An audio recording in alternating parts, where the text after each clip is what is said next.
Puji Tuhan, selamat malam saudara yang saya kasih dalam nama Tuhan Yesus, yang jemaat Tuhan Sesanim yang ada di pusat maupun di cabang-cabang. Malam hari ini setelah kita beraktivitas sepanjang hari, Tuhan sudah menolong kita, Tuhan sudah menyertai kita, sudah melindungi kita, sehingga kita ada di rumah kita masing-masing dan Tuhan sudah memberkati kita. Puji nama Tuhan, biarlah kita menyediakan waktu kita kembali untuk mendengarkan kebenaran firman Tuhan, di mana pada malam hari ini akan saya sampaikan kebenaran firman Tuhan bagi kita semuanya, baik jemaat Tuhan yang ada di Sesanim Pusat maupun di cabang-cabang, maupun dimanapun kita berada. Puji Tuhan, namun sebelumnya kita akan sama-sama tundukkan kepala dan kita mau berdoa.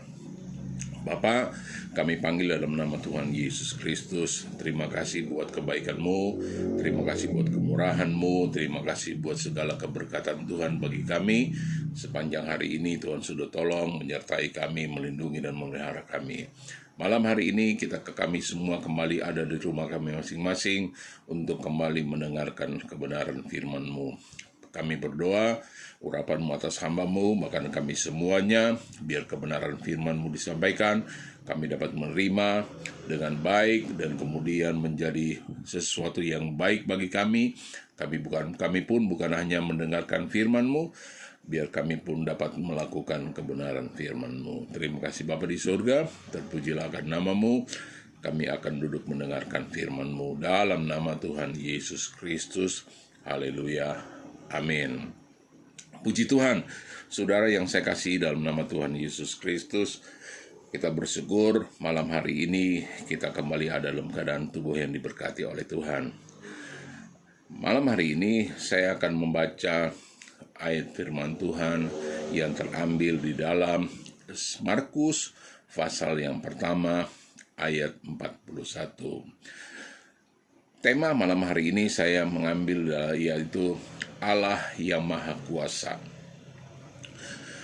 Maka tergeraklah hatinya oleh belas kasihan, lalu ia mengulurkan tangannya, menjamah orang itu dan berkata kepadanya, "Aku mau, jadilah engkau tahir." Injil Markus pasal pertama ayat 40-45 itu menceritakan tentang orang yang seluruh tubuhnya terkena kusta. Kehidupannya sangat menderita, namun dengan imannya yang diperoleh melalui pendengaran tentang Yesus. Ingat, firman Tuhan katakan iman tumbuh dari pendengar akan kebenaran firman Tuhan. Ia akhirnya datang berlutut. Dia akhirnya datang sujud dan tersungkur dengan memohon di kaki Tuhan.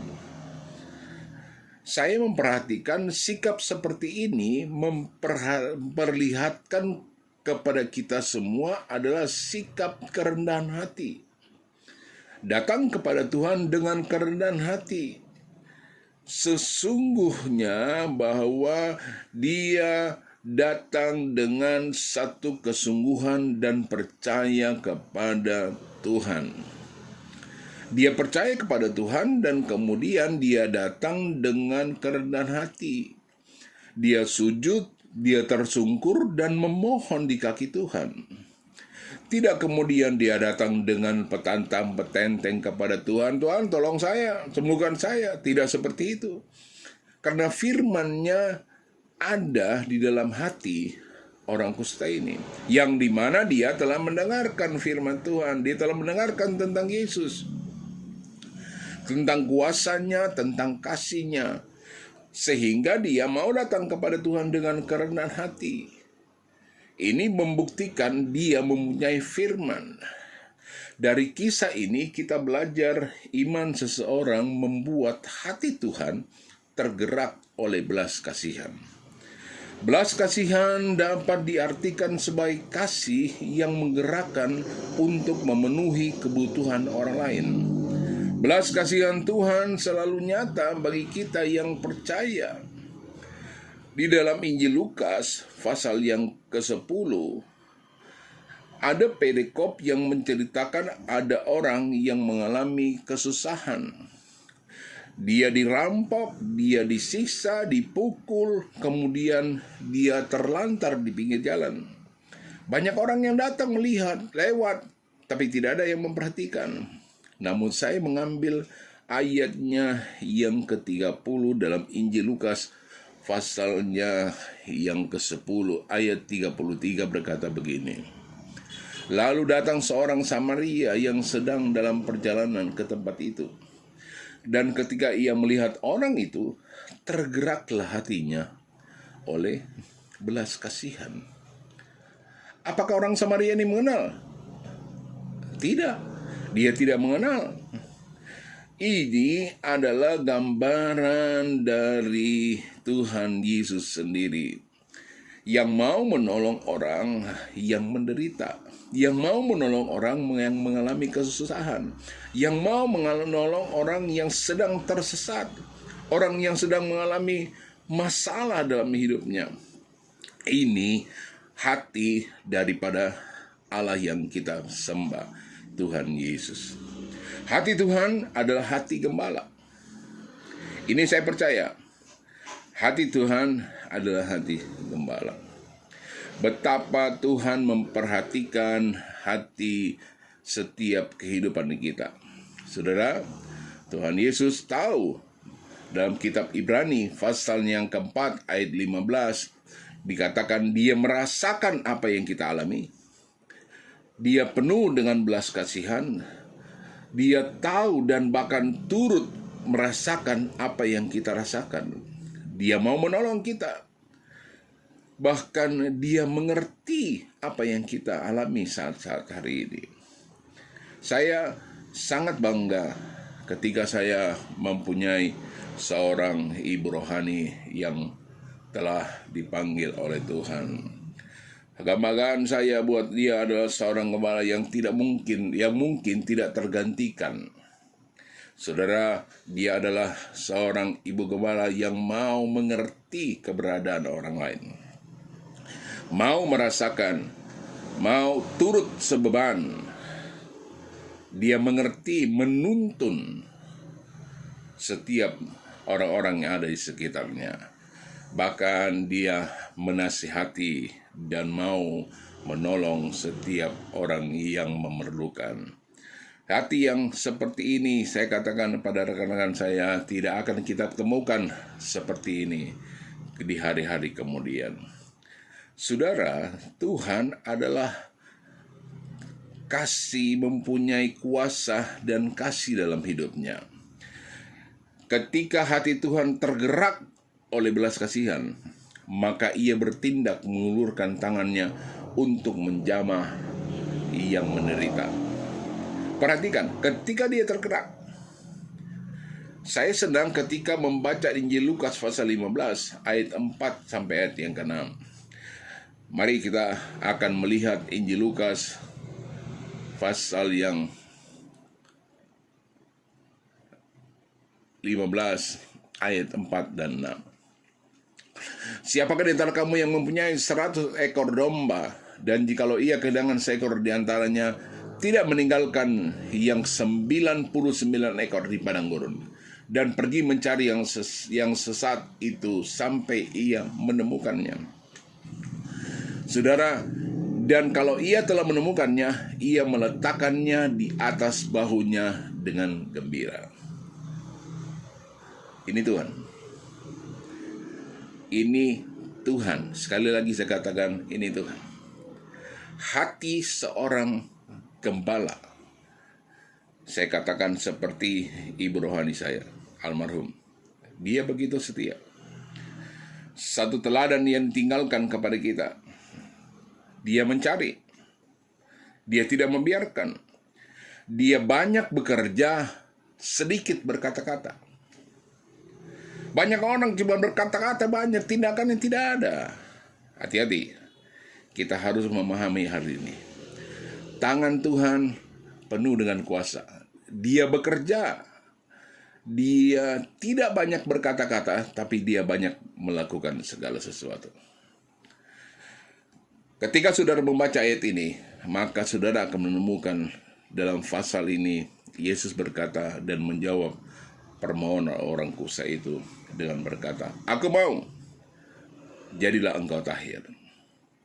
Dia tidak banyak berbicara, tapi dia bertindak. Dengan perkataan ini, Yesus menyatakan dirinya sebagai penyembuh yang siap untuk menyembuhkan. Dengan perkataan ini, Yesus menyatakan dirinya sebagai penyembuh yang siap untuk menyembuhkan. Ini artinya kalau ada sesuatu yang membuat kita menderita, ada sesuatu yang membuat kita mengalami satu pergumulan, berseru kepada Tuhan, minta pertolongan kepada Tuhan, bukan kepada manusia. Dia mau kita datang dengan menyatakan iman kita kepadanya. Ingat, dengan satu sikap kerendahan hati, berlutut, bersujud, dan menyembah kepada Tuhan. Datang di bawah kaki Tuhan dengan kerendahan hati. Saudara, kalau ada sesuatu yang membuat kita menderita, Tuhan mau kita datang menyatakan iman kita kepadanya. Kenapa? Karena Ia siap menyembuhkan kita sampai sempurna.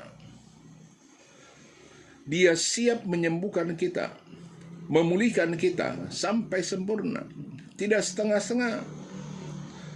Penyakit orang kusta ini lenyap seketika itu juga. Sebelumnya dia hidup menderita, dia hidup tertekan, dia hidup dengan berbeban berat, bahkan masa depannya suram. Namun ketika semuanya dipulihkan oleh Tuhan, waktu dia datang dengan kerendahan hati.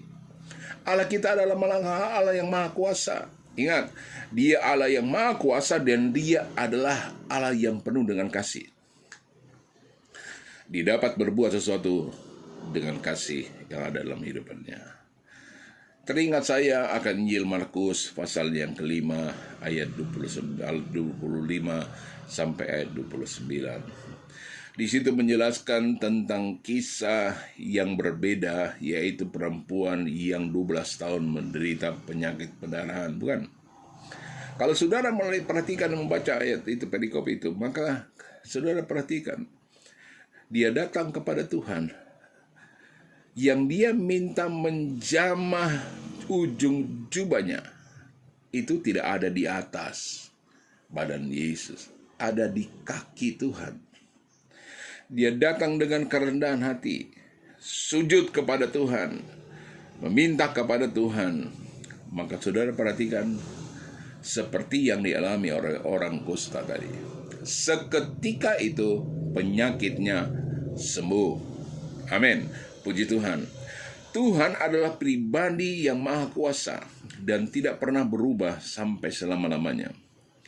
Oleh sebab itu, pada malam hari ini saya mengajak kita semua, apapun yang sedang kita alami hari-hari ini, kesusahan apapun, penderitaan apapun, penyakit apapun, berseru hanya kepada Tuhan. Berseru kepada Tuhan, minta pertolongan hanya daripada Tuhan. Manusia hanya sampai menjanjikan akan sesuatu, tetapi Tuhan janjinya ya dan amin bagi kita. Tuhan kiranya menolong kita semuanya. Tetap kita berdoa, minta pertolongan daripada Tuhan, supaya Tuhan memberi kekuatan kepada kita menghadapi pandemi di hari-hari ini. Tidak ada orang yang dapat menolong kita selain daripada Tuhan. Makanya saya katakan berseru kepada Tuhan. Hanya Tuhanlah yang menolong kita, karena Dia Allah yang berkuasa dan Dia Allah penuh dengan kasih.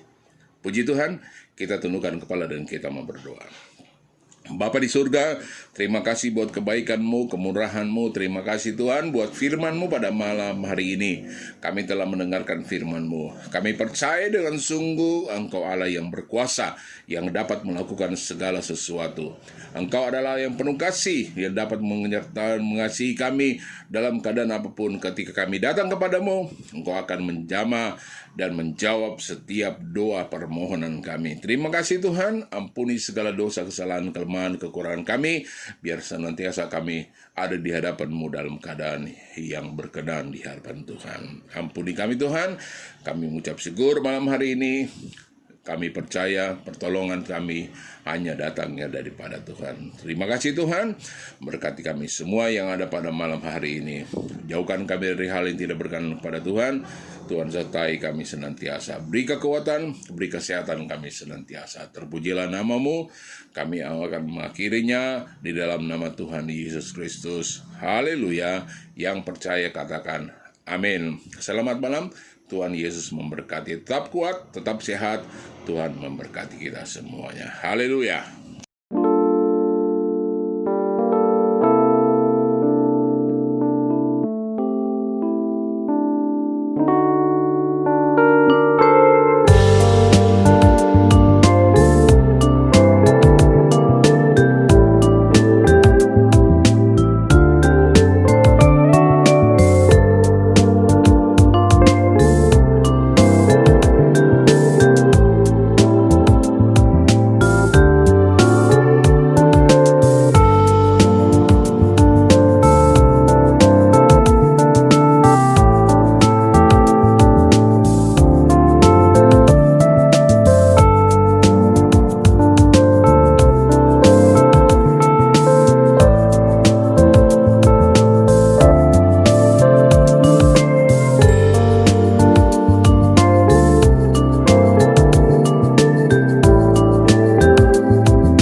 Gerejaku adalah rumahku.